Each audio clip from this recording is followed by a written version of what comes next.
হাদিসের বর্ণনা, ফালাম্মা রাআন নবিয়্য সাল্লাল্লাহু আলাইহি ওয়াসাল্লাম, ওট যখন আল্লাহ নবীর দিকে তাকায়, হান্না ওয়া যারাফাত আইনা,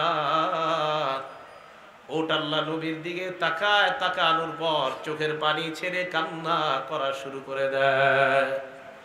নবীজি ওটের কাছে যায়, যাওয়ার পর ফামাসাহা জিফরা, ওটের এই জায়গায় আল্লাহ রাসূল হাত রাখলেন, রাখার পর এইভাবে মুছা লাগলেন। আল্লাহ নবী যখন উটের উপর হাত রেখে মুছে দিলেন, উটের কান্না থেমে যায়। নবীজি বললেন, মান রব্বু হাদাল জামাল, এই উটের মালিককে, আউলিমান হাদাল জামাল, এই উটটা কার? ফাজাআ ফাতাম মিনাল আনসার, এক আনসারী যুবক আল্লাহ রাসূলের সামনে আসলেন। আসার পর বললেন, ইয়া রাসূলুল্লাহ, এই উটটা আমার। নবীজি বললেন, আফালা তাত্তাকিল্লাহ ফি হাদিহিল বাহিমাতিল্লাতি মাল্লাকাকাল্লাহু ইয়াহা, এই উটের ব্যাপারে কি তুমি আল্লাহকে ভয় করো না? যে আল্লাহ তোমাকে এই উটের মালিক বানিয়েছে, এই উটের ব্যাপারে তুমি কি আল্লাহকে ভয় করো না? তো সাহাবী বুঝতেছে না, নবীজি আমাকে শাসন করতেছেন কেন? নবীজি বললেন, ইন্নাহু কদ শাকা ইন্নাহু কদ শাকা ইলাইয়া আন্নাকা তুজিউহু ওয়া তুযইবু, ওট আমার কাছে অভিযোগ করছে তুমি নাকি তাকে ক্ষুধার্ত রাখো এবং তাকে ক্ষুধার্ত রেখে তুমি কষ্ট দাও। এই অভিযোগ ওট আমার কাছে করছে। তো আল্লাহ পাক রব্বুল আলামিন সূরা আম্বিয়ার 107 নম্বর আয়াতে বললেন, আমি আপনাকে গোটা জগতের জন্য রহমত হিসাবে প্রেরণ করলাম। এই আয়াতের ব্যাখ্যায় ইমাম তবারী রহমতুল্লাহি আলাইহি তাফসিরে তবারির 18 নম্বর খণ্ড 552 নম্বর পৃষ্ঠায় তিনি লেখেন, আন্নাল্লাহ আরসালা রাসূলাহু মুহাম্মাদান সাল্লাল্লাহু আলাইহি ওয়াসাল্লাম রাহমাতান লিজামিইল আলামি মুমিনিহিম ওয়া কাফিরিহিম। আল্লাহ পাক রব্বুল আলামিন রাসূলুল্লাহ সাল্লাল্লাহু আলাইহি ওয়াসাল্লামকে মুমিন এবং কাফের তথা গোটা জগতের জন্য রহমত হিসাবে পাঠিয়েছেন। আম্মা মুমিনিহিম ফাকাদ হাদাহুল্লাহু বিহি ওয়া আদখালাহু বিল ঈমানি বিহি আল জান্নাহ, ঈমানদারদের জন্য নবী রহমত এইভাবে আল্লাহ পাক রব্বুল আলামিন মুহাম্মদ সাল্লাল্লাহু আলাইহি সাল্লামের মাধ্যমে ঈমানদারদেরকে আল্লাহ হেদায়েত দিয়েছেন। আর নবীর কথা বিশ্বাস করার কারণে ঈমানদারদেরকে আল্লাহ জান্নাত দান করবেন।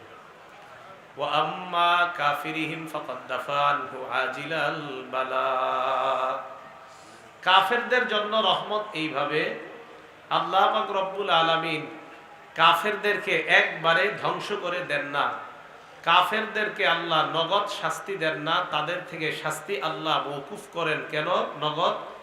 কারণ নবীজি সাল্লাল্লাহু আলাইহি সাল্লাম কাফেরদের জন্য রহমত, এই কারণে কাফেরদেরকে নগদ আযাব দিয়ে আল্লাহ ধ্বংস করে দেন না। রাসূলুল্লাহ সাল্লাল্লাহু আলাইহি সাল্লাম পশু পাখির জন্য রহমত।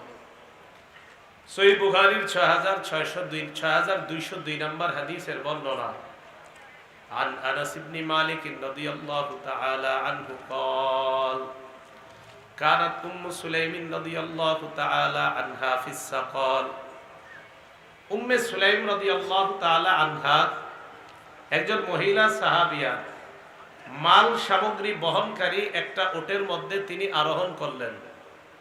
ওয়া আনজাশা গুলামুন নবী সাল্লাল্লাহু আলাইহি ওয়াসাল্লাম ইয়াসুকু বিহিন্না, মালবাহী উটের উপর উম্মে সুলাইম রাদিয়াল্লাহু তাআলা আনহা যখন বসা রইলেন, নবীজির গোলাম আনজাশা রাদিয়াল্লাহু তাআলা আন এই মাল সামগ্রী বহনকারী উটগুলাকে উনি হাঁকিয়ে নিয়ে যাচ্ছিলেন। ফাকাল রাসূলুল্লাহ সাল্লাল্লাহু আলাইহি ওয়াসাল্লাম রুয়াইদাকা সাওকাকা বিল কওয়ারির, নবীজি সাল্লাল্লাহু আলাইহি সাল্লাম ওই আনজাশা যিনি নবীজির গোলাম তাকে বললেন, রুয়াইদাকা সাওকাকা বিল কওয়ারির, এই বোবা প্রাণীগুলোর উপর একটু দয়া করবা, কাচের সামগ্রী বহন করছো এগুলার উপর, এইগুলাকে একটু আস্তে ধীরে হাঁকায় নিবা। তুমি যেইভাবে এইগুলাকে টানতেছো, কাচের সামগ্রী যদি পড়ে যায় এগুলা কষ্ট পাবে। নবীজি সাল্লাল্লাহু আলাইহি সাল্লাম উটের উপর কাচের সামগ্রী বহন করার পর এটাকে দ্রুত নিয়ে গেলে উটের কষ্ট হবে, তাই নবী দয়া পরবশ হয়ে এই কষ্ট যেন প্রাণীকে না দেয় আল্লাহ রসুল নিষেধ করলেন। এই হাদিস দ্বারা বোঝা যায় রসুল সাল্লাল্লাহু আলাইহি সাল্লাম পশু পাখি হাইওয়ান জানোয়ারের জন্য রহমত। আবু দাউদ শরীফের বর্ণনা 2548 নাম্বার হাদিস। এই হাদিসের মধ্যে আসছে মার রাসূলুল্লাহ সাল্লাল্লাহু আলাইহি ওয়াসাল্লাম বিবাইরিন লাহিকা যহরুহু বিবাতনিহি। নবীজি সাল্লাল্লাহু আলাইহি ওয়াসাল্লাম একটা উটের পাশ দিয়ে অতিক্রম করলেন, যে উটের পেট এবং পিঠ একসাথে লেগে যায়। নবীজি যখন উটের দিকে তাকায় দেখে উটের পেটে ক্ষুধার কারণে পেট আর পিঠ একসাথে লেগে যায়। নবীজি বললেন ইত্তাকুল্লাহা ফি হাদিহিল বাহাইমিল মুজামা। এ মানুষ, তোমরা এই বোবা প্রাণীগুলোর ব্যাপারে আল্লাহকে ভয় করো। ইরকাবুহা সালিহা ওয়া কুলুহা সালিহা। তোমরা সুস্থ সবল প্রাণীর উপর আরোহণ করবা এবং এইগুলাকে জায়গায় জায়গায় নামার পর তাদের খাবারের ব্যবস্থা করবা। এইখানে রাসূল সাল্লাল্লাহু আলাইহি সাল্লাম প্রাণীদের প্রতি যে দয়া করতে হবে, এই কথাটা এই হাদিসের মাধ্যমে আল্লাহ রাসূল সাল্লাল্লাহু আলাইহি সাল্লাম ব্যক্ত করলেন। আবু দাউদ শরীফের 2549 নাম্বার হাদিসের বর্ণনা।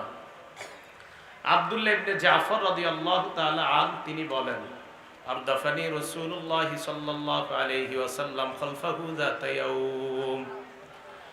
আব্দুল্লাহ ইবনে জাফর রাদিয়াল্লাহু তাআলা আনহুর বর্ণনা, তিনি বলেন একদিন আল্লাহ নবী আমাকে তার বাহনের পিছনে বসায়। আল্লাহ নবী সামনে বসলেন, আমি নবীর পিছনে বসলাম। ফাসাররা ইলাইয়া হাদিসান। আল্লাহ নবী আমাকে গোপনে কিছু কথা বললেন। লা উহাদ্দিসু বিহি আহাদাম মিনান নাস। আমি যেন এই কথাগুলা কাউকে না বলি, আমাকে গোপনে কথাগুলা বললেন।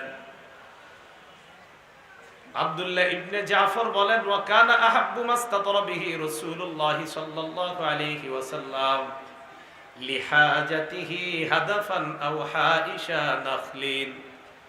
নবীজি সাল্লাল্লাহু আলাইহি সাল্লাম প্রয়োজন পুরা করার জন্য উঁচু কোনো জায়গা তালাশ করতেন অথবা খেজুর গাছের ঝুপড়ি তালাশ করতেন, যেখানে গিয়ে আল্লাহ রাসূল সাল্লাল্লাহু আলাইহি সাল্লাম কাজায়ে হাজত পেশ করবেন। তো নবীজি সাল্লাল্লাহু আলাইহি সাল্লাম এক আনসারী সাহাবার খেজুরের বাগানে ঢুকলেন। ঢোকার পর ফাইদা জামালুন, একটা উটের সাথে সাক্ষাৎ। হাদিসের বর্ণনা ফালাম্মা রাআন নবিয়্য সাল্লাল্লাহু আলাইহি ওয়াসাল্লাম, উট যখন আল্লাহ নবীর দিকে তাকায় হান্না ওয়া জারাফাত আইনা। উট আল্লাহ নবীর দিকে তাকানোর পর চোখের পানি ছেড়ে কান্না করা শুরু করে দেয়। নবীজি উটের কাছে যায়, যাওয়ার পর ফামাসাহা জিফরা, উটের এই জায়গায় আল্লাহ রাসূল হাত রাখলেন, রাখার পর এইভাবে মুছা লাগলেন। আল্লাহ নবী যখন উটের উপর হাত রেখে মুছে দিলেন, উটের কান্না থেমে যায়। নবীজি বললেন মান রব্বু হাদাল জামাল, এই উটের মালিক কে? আউলিমান হাদাল জামাল, এই উটটা কার? ফাজা ফাতাম মিনাল আনসার, এক আনসারী যুবক আল্লাহ রাসূলের সামনে আসলেন। আসার পর বললেন ইয়া রাসূলুল্লাহ, এই উটটা আমার। নবীজি বললেন আফালা তাত্তাকিল্লাহা ফি হাদিহিল বাহিমাতিল্লাতী মাল্লাকাকাল্লাহু ইয়াহা। এই উটের ব্যাপারে কি তুমি আল্লাহকে ভয় করো না? যে আল্লাহ তোমাকে এই উটের মালিক বানিয়েছে, এই উটের ব্যাপারে তুমি কি আল্লাহকে ভয় করো না? তো সাহাবী বুঝতেছে না নবীজি আমাকে শাসন করতেছেন কেন। নবীজি বললেন ইন্নাহু কদ শাকা ইলাইয়া আন্নাকা তুজিউহু ওয়া তুযইবু। ওট আমার কাছে অভিযোগ করছে তুমি নাকি তাকে ক্ষুধার্ত রাখো এবং তাকে ক্ষুধার্ত রেখে তুমি কষ্ট দাও। এই অভিযোগ ওট আমার কাছে করছে। রাসূলুল্লাহ সাল্লাল্লাহু আলাইহি সাল্লাম বললেন একটা ওটকে তুমি কষ্ট দিবা, এই কষ্ট দেওয়াটা যে ওটের মালিক আল্লাহ তোমাকে বানাইলেন, এই আল্লাহ এটা চান না যে একটা ওটকে তুমি না খাওয়ায়া কষ্ট দিবা। এই হাদিসের মধ্যে নবীজি সাল্লাল্লাহু আলাইহি সাল্লাম প্রাণীদের প্রতি কি পরিমাণ দয়া আর মায়া এই হাদিসের মধ্যে ফুটে ওঠে। আবু দাউদ শরীফের 2450 নাম্বার হাদিসের বর্ণনা। বিসমিল্লাহ।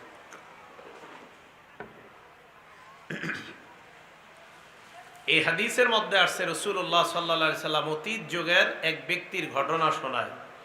ক্বালা রাসূলুল্লাহ সাল্লাল্লাহু আলাইহি ওয়াসাল্লাম, নবীজি বলেন, বাইনামা রাজুলুন ইয়ামশি, এক ব্যক্তি রাস্তা দিয়ে হাঁটে, হাঁটার সময় ফাশতাদ্দা আলাইহিল আত, হাঁটতে হাঁটতে এক ব্যক্তি পানির পিপাসা লাগছে। তার পানির পিপাসা লাগার পর আল্লাহ নবী বলেন ওই ব্যক্তি ফাওয়াজাদা বিহরান, একটা কূপ তালাশ করে। কূপ তালাশ করার পর কূপ যখন পেয়ে যায়, ফানাজালা ফিহা, কূপের মধ্যে নামে।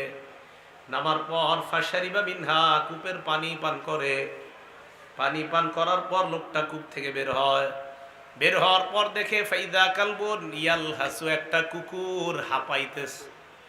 ইয়াকুলু সারা বিনাল আতশি, পিপাসায় মাটি খায়। একটা কুকুর পিপাসায় মাটি খাইতেছে। ওই ব্যক্তি মনে মনে চিন্তা করলেন, লাকাদ বালাগা হাদাল কালবা মিসতুল্লাযী কানা বালাগানি মিনাল আত, পিপাসার কারণে আমার যেই কষ্ট হয়েছে এই কুকুরটারও এই কষ্ট হইতেছে মনে হয়। সাথে সাথে কূপে নামছে। নামার পর মৌজার মধ্যে পানি ঢুকাইছে। ঢুকার পর এই পানি নিয়ে কুকুরের মুখে দেয়। কুকুর যখন পানি পান করে, আল্লাহ রাসূল বলেন শাকারাল্লাহু লা, ওই মুহূর্তে আল্লাহ পাক রব্বুল আলামিন তার উপর খুশি হয়ে যায়। ওয়া গফারা লা, তার জিন্দেগীর সব গুনাহগুলো আল্লাহ মাফ করে দেয়। এই হাদিসেও পশু পাখির প্রতিও যে দয়া পরবশ হওয়া, নবীজি সাল্লাল্লাহু আলাইহি সাল্লাম এই হাদিসের মাধ্যমে আমাদেরকে বুঝিয়ে দিলেন। আবু দাউদ শরীফের 2551 নাম্বার হাদিসের বর্ণনা।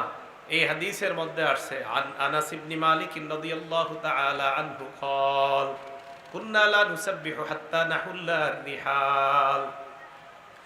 আনাস ইবনে মালিক রাদিয়াল্লাহু তাআলা আনহুর বর্ণনা, তিনি বলেন, আমরা কোথাও সফরে গেলে আমাদের প্রাণীগুলাকে পানি এবং ঘাস খাওয়ানোর ব্যবস্থা না করা পর্যন্ত আমরা নামাজ আদায় করতাম না। আগে প্রাণীগুলার খাবারের ব্যবস্থা করতাম, এরপর আমরা নামাজ আদায় করতাম। এই হাদিসের মাধ্যমে বোঝা যায় নবীজির সাহাবারা তারাও প্রাণীদের প্রতি দয়া করতেন। বুঝাইতে চাইলাম, আল্লাহ পাক রব্বুল আলামিন রাসূলুল্লাহ সাল্লাল্লাহু আলাইহি সাল্লামকে গোটা জগতের জন্য রহমত বানিয়েছেন। এর অর্থ হলো এই, তিনি কাফেরের জন্য রহমত, তিনি মুমিনের জন্য রহমত, তিনি পশু পাখি হাইওয়ান জানোয়ার তাদের জন্য রহমত।